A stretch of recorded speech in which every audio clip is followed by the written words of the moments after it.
বেসরকারি television channel মালিকদের সংগঠন অ্যাটকোর নতুন সভাপতি হয়েছেন মাছরাঙ্গা টিভির ব্যবস্থাপনা পরিচালক অঞ্জন চৌধুরী। কথা জানান সংগঠনের বিদায়ী সভাপতি সালমান এফ রহমান। গুলশানে সকালে বৈঠকে বসেন অ্যাটকো নেতারা। পরে সালমান এফ রহমান জানান, প্রধানমন্ত্রীর উপদেষ্টা হওয়ায় সংগঠনের দায়িত্ব তিনি আর ঠিকমতো পালনের সুযোগ পাচ্ছেন না। এ কারণে গণমাধ্যমের স্বার্থে মাছরাঙ্গা টেলিভিশনের ব্যবস্থাপনা পরিচালক অঞ্জন চৌধুরীকে অ্যাটকোর সভাপতি করা হয়েছে। তবে সংগঠনটির অন্য 14 সদস্য আগের পদে বহাল থাকবেন। নতুন সভাপতি অঞ্জন চৌধুরী জানান, বিজ্ঞাপন মুক্ত বিদেশি চ্যানেল প্রচারের আইন বাস্তবায়নে তিনি কাজ করে যাবেন। আমাদের অন্য যারা অফিস বেরার, আমার যারা সহকর্মীরা, মনে করি যে ভবিষ্যতে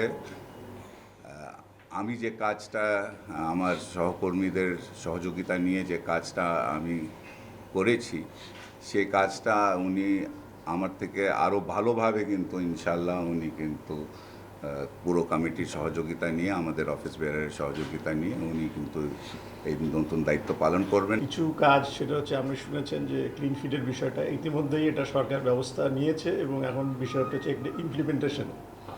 তো তার জন্য আমাদের যত রকম সহযোগিতা করা দরকার সরকারকে বা তথ্য মন্ত্রণালয়কে আমরা দিব।